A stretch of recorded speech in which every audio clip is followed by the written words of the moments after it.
안녕하십니까. 매일 아침 조간신문의 주요 기사를 딱딱 풀어서 해석해드리는 조간딱풀 2월 22일 화요일 인사드립니다.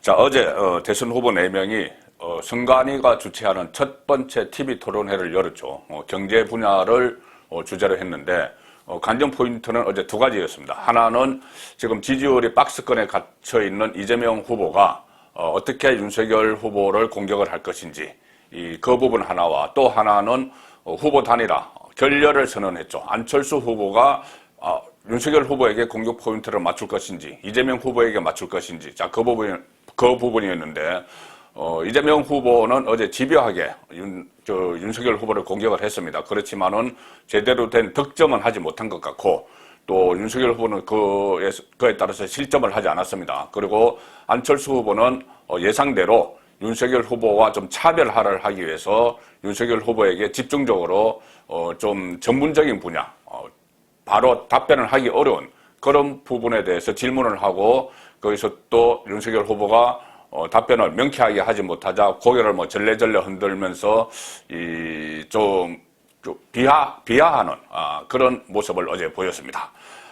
많은 조간신문들이 일면 톱 기사로 어제 토론회를 보도를 했습니다. 동아일보는 윤석열 후보가 법화 행령 이것을 공격을 했습니다. 김혜경 씨, 부인 김혜경 씨뿐이 아니고 지금은 이재명 후보 본인이 이 법인카드, 경기도지사 시절에 법인카드를 사적으로 유용한 그런 의혹들이 막 쏟아지고 있죠. 거기에 대해서 공격을 했고 이재명 후보는 김만배 씨 녹취록에 나오는 윤석열은 형이 갖고 있는 카드 한 장이면은 죽는다 이렇게 했던 것. 그런데 그 앞뒤 맥락 없이 그냥 허풍으로 드러난 사안이죠. 그런데 그것을 가지고 마치 김만배가 윤석열 후보의 큰 약점을 가지고 있는 것처럼 주장을 했지만 오히려 반박을 당했습니다.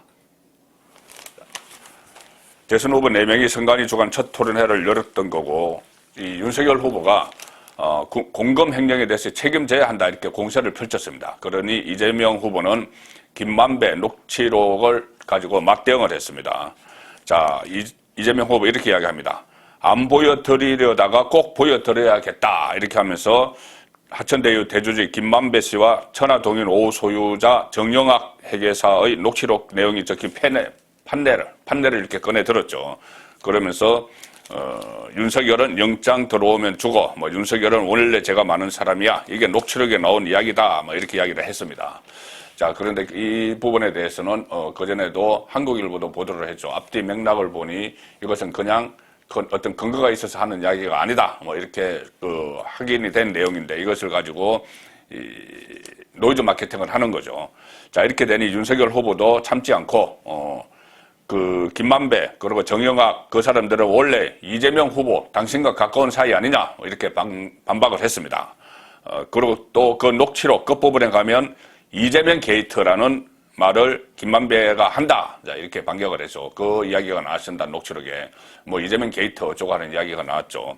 자, 이렇게 되니 이재명 후보가 좀 당황을 했습니다. 그래서 녹취록에 이재명 게이트가 있다고요? 허위 사실이면 후보 사퇴하시겠느냐 이렇게 목소리를 높였습니다. 그만큼 어제 좀 당황한 그런 분위기가 역력했죠. 이재명 후보 입장에서는 박스권 탈출을 위해서 TV 토론회를 겨냥을 하고 있었는데 별다른 목적은 달성하지 못한 그런 상태로 끝났습니다.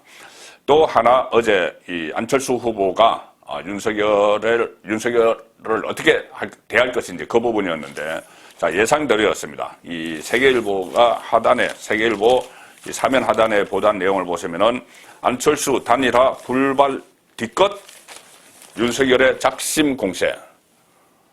단일화가 불발된 데 대해서 본인이 불발시켰죠. 그래서 작심하고 윤석열에 대한 공세를 펼쳤다. 이 내용입니다. 선뜻 답변하기 어려운 그런 전문성 있는 그 질문들을 막 던졌죠. 정부 데이터 개방에 대한 의견 이런 거를 물었습니다. 이렇게 질문을 막 하고 나서 윤석열 후보가 제대로 즉각 답변을 하지 못하니 고개를 절레절레 흔들기로 했고 작심 공채를 펼쳤다. 윤 후보 답변에 안 후보가 수차례 고개를 가로짓는 모습을 보이는 등 토론회 내내 팽팽한 신경전이 이어졌다. 자, 그렇지만 어제 또 이 토론회를 자세히 보시면은 어떤 선을 넘지는 않았습니다. 안철수 후보가 뭐 작심해서 이렇게 좀 윤석열 후보를 공격하는 그런 측면이 있었지만, 그렇다고 완전히 윤석열 후보의 이 후보를 겨냥해서 마치 윤석열 후보에게 큰 흠집을 내기 위해서 이렇게 질문을 하는 그런 모습은 또 아니었죠. 왜 그러냐면은 아직 시간이 남아 있습니다. 단일화가 완전히 끝난 것은 아니죠. 물 건너간 것은 아닙니다. 일단 그 다음 주 월요일에 그 투표용지 인쇄를 하기 때문에 그 전에 단일화를 추진을 할 수도 있습니다. 그리고 혹시 그때까지 안 되더라도 뭐 사전 투표일 전까지 또 본 투표일 전까지 뭐 한 2단계 더 남아 있죠. 물론 빨리 하면 할수록 단일화 효과는 커지겠지만은 어쨌든 그 여지를 완전히 닫지는 않고 있기 때문에 안철수 후보가 윤석열 후보에 대해서 극단적인 공격은 하지 않았다. 그렇게 평가를 할 수가 있습니다. 그래서 이 동아일보 사면 보시면은 일단 안철수 후보 쪽에서는 단일화 버스는 떠났다. 뭐 이렇게 이야기를 합니다. 안철수 후보가 상당히 격앙된 그 반응을 보였기 때문이죠. 뭐 이준석이나 이쪽에서 조롱하고 하는 데 대해서 상당히 격앙된 모습을 보였습니다. 그런데 윤석열 후보 쪽에서는 아니다. 본 투표 전까지도 가능하다. 이렇게 여지를 남겨두고 있습니다. 지금 여러 가지 여론조사 나오는 것을 보면은 윤석열 후보가 대선 승리가 뭐 상당히 유력합니다. 그래도 안철수 후보가 끝까지 완주를 하면은 약간 좀 우려할 수 있는 상황이 있죠. 마지막에 관건 선거나 조직 선거가 이루어질 경우에 대비해서 안철수 후보가 단일화를 하는 것이 가장 확실한 안전장치가 됩니다. 그리고 대선이 끝나고 새로운 정부가 윤석열 정부가 들어서더라도 일단 극심한 요소야대에서 정계 개편이라도 하고 정치권 질서를 다시 짜야 되는데, 그때도 안철수가 같이 하면은 상당히 유리한 점이 많죠. 안철수 후보는 뭐 중도에서도 정치를 했고 진보 쪽에서도 정치를 했기 때문에 상당히 좀 유연성이 있는 그런 정치인이어서 선거가 끝나고 나서 상당히 활용할 수 있는 그런 그 카드가 될 수 있습니다. 윤석열 또 안철수 문자 메시지 진실 공방까지 벌이고 있다. 지금은 안철수 후보가 어제 그저께 윤석열 후보와 아침에 통화를 하고 나서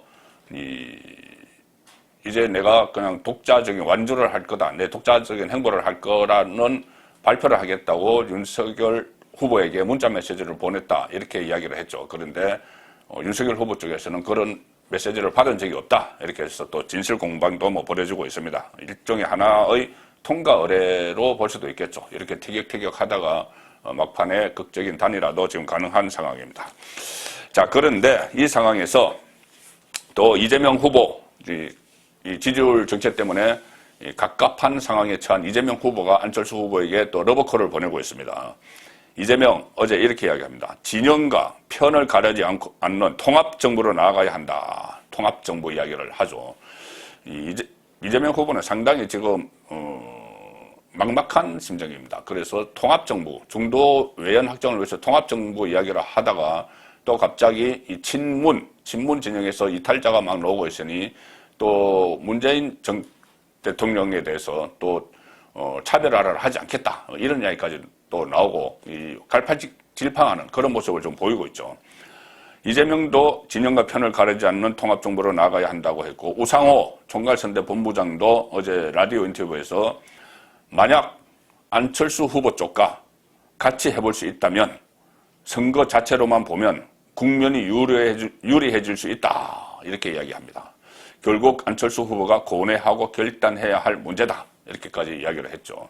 그렇지만 지금 상황에서 만약에 안철수 후보가 다시 민주당 쪽과 손을 잡는다면은 안철수의 정치는 끝난다. 그렇게 볼 수가 있습니다.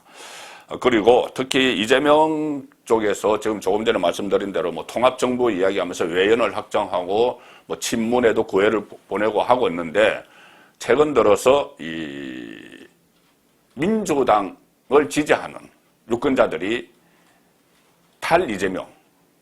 이재명에서 벗어나는 그런 현상이 뚜렷하게 나타나고 있습니다. 일단 통계로 보이고 또 사례도 있습니다. 자, 통계를 보시면은 한국일보가 한국 리서치와 여론조사를 한 결과를 오늘 추가로 보도를 했는데, 이재명의 이유 있는 정책, 이탈한 민주당 48%가 윤석열을 지지한다. 원래 민주당 지지자였다가 이 기조는 2020년 총선 때 민주당을 지지했던 사람들입니다. 이 민주당 지지자들이 이탈을 막 하고 있는데, 이탈한 사람 중에 상당수가 오히려 윤석열을 지지한다. 그냥 중도에 있는 것도 아니고 윤석열을 지지하는 쪽으로 가고 있습니다.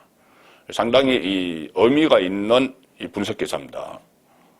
외연 확장이라는 것이 원래는 중도층을 겨냥해서 하는 것인데, 지금 이 윤석열의 외연 확장은 원래 민주당 지지층을 향해서도 외연 확장이 되고 있는 셈입니다. 그만큼 이재명에게 실망한 민주당 지지자들이 많다는 이야기죠. 물론 그 중에는 그 후보 경선 때 이낙연을 지지했던 유권자들도 있지만, 민주당 정권, 문재인 정권 자체에 실망을 해서 이재명이 문재인 정권의 시즌2가 되면 안 된다, 이렇게 판단한 유권자들이 늘어나고 있다는 이야기입니다. 자, 일단 이재명이 판세 역전을 위해 꺼낸 전략은 크게 두 가지입니다. 제가 조금 전에 말씀드린 대로 하나는 윤석열이 적폐수사 이 발언을 했죠. 그것을 정치 보복이라고 규정을 하면서 친문재인 진영을 결집하는 거 하나가 있습니다. 또 하나는 통합정부, 통합을 강조해서 합리적 성향의 중도 부동층을 끌어안는다. 이 두 가지 전략인데, 자, 첫 번째 전략, 진영 대결로 몰고 가는 것, 정치 보복을 하려고 한다, 윤석열이. 그래서 진영 대결로 몰고 가려고 하는 것은 어느 정도 이 효과를 보고 있다.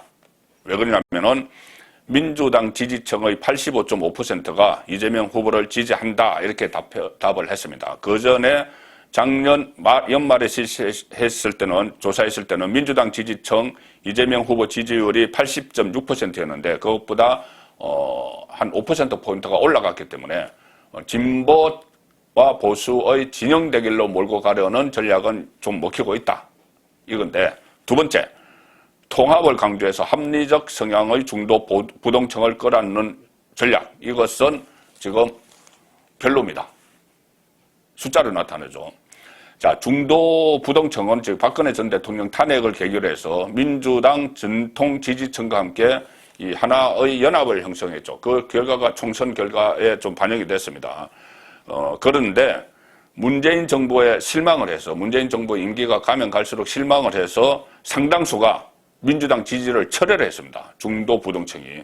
박근혜 전 대통령 탄핵 국면에서는 민주당 지지층과 좀 이렇게 비슷한 성향을 보이다가 문재인 정권이 하도 실정을 하고 하니 거기서 빠져나왔다는 거죠. 그래서 2022년 총선 당시에 민주당 지지층 중에서 지금도 민주당을 지지한다, 2년이 지났는데 지금도 민주당을 지지한다고 밝힌 이른바 잔류민주층 이렇게 표현을 했습니다. 2020년이나 지금이나 민주당을 지지하는 사람은 60.9%고 10명 중에 4명은 빠져나갔습니다. 그리고 민주당에서 마음이 떠난 이탈민주층, 아예 민주당에서 빠져나간 것이 그러니까 39.1%, 10명 중에 6명은 남아있고 4명은 민주당에서 빠져나갔죠. 자, 그래서 이것도 그 전에 조사에 비해서 상당히 민주당을 빠져나간 비율이 상당히 높습니다. 그리고 이 이탈민주당 60.9, 이탈한 39.1%, 거의 40%, 10명 중에 4명 중에서 이 이탈한 민주층 중에서 오히려 윤석열 후보 쪽으로 이 사람들이 결집되고 있다. 자, 이탈민주층의 48.2%가 윤석열 후보를 지지하고 있습니다. 48.2%가. 이것도 신년조사 1월 1일 조사에서 29.2%의 이탈민주층이 윤석열 후보를 지지한다고 했는데 지금은 48.2%, 20%포인트가 더 많아졌다. 자, 이렇게 통계가 나와 있죠. 민주당을 떠나는 유권자들. 자, 그런데 사례도, 극명한 사례도 나왔습니다.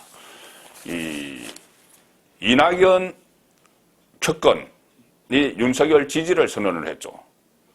자, 썩은 사과는 먹을 수 없다 이런 말까지 남겼는데 조선일보 오면 하단 보시면은 이낙연 측근 정운현 전 국무총리 비서실장이 윤석열 지지를 선언했습니다.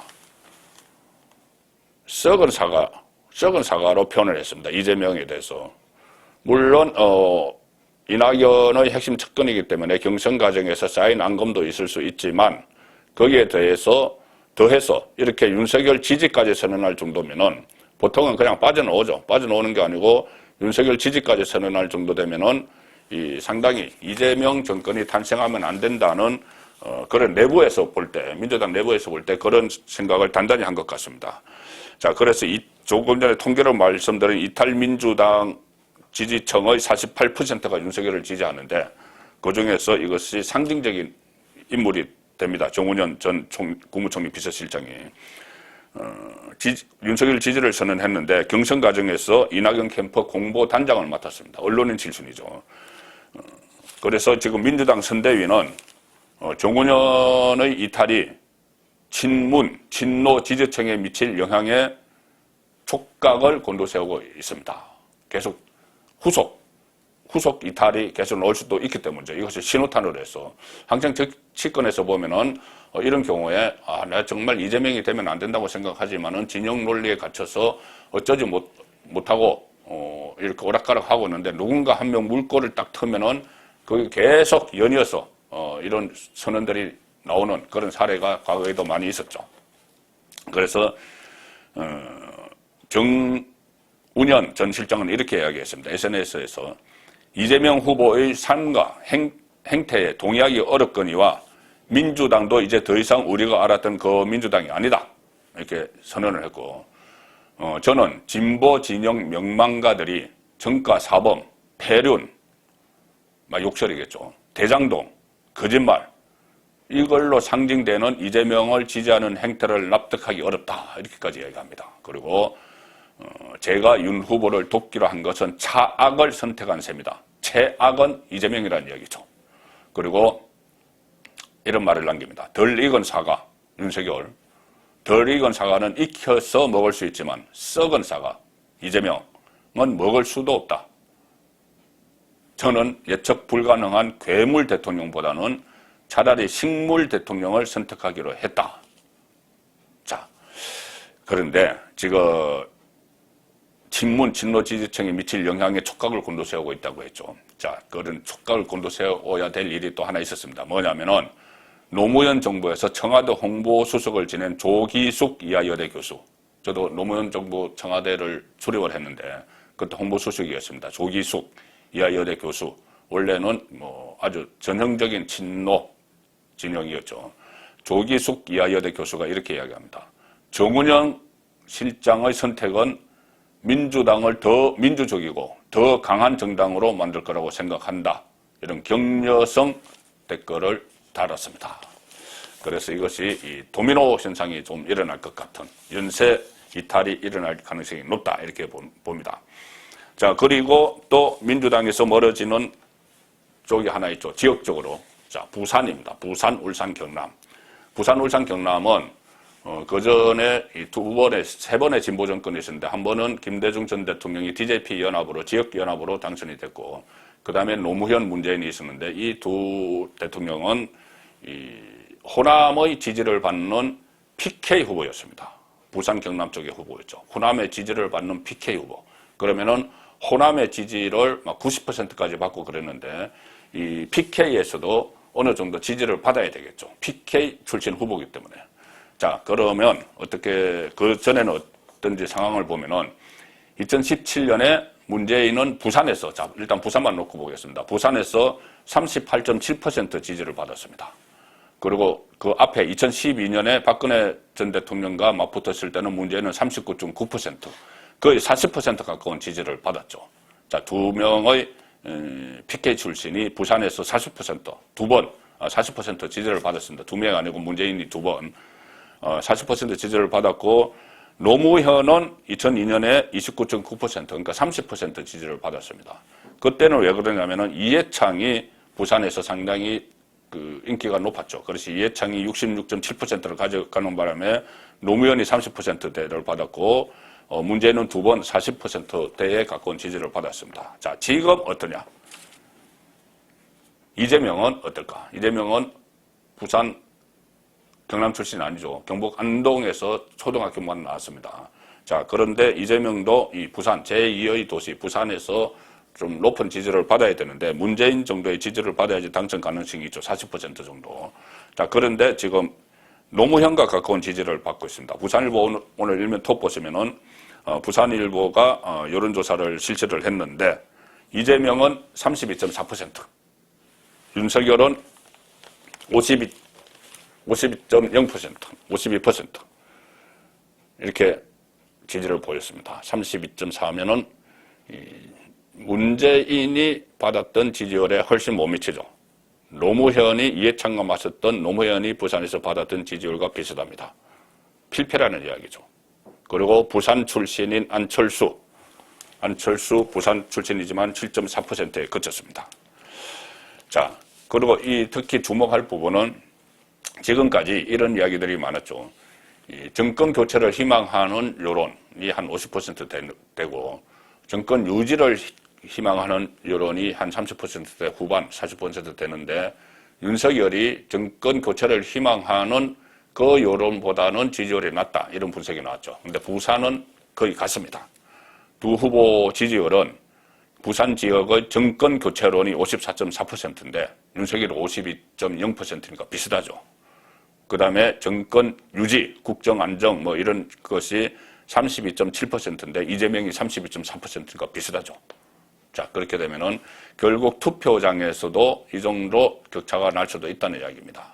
그래서 일단 부산 지역 오늘 여론조사 결과를 보면은 여기서도 이재명이 일단 문재인이 2번 받았던 40%대에 비해서 훨씬 떨어지기 때문에 부산에서도 정권 교체의 가능성이 정권 교체를 희망하는 그런 여론이 압도적으로 우세하다.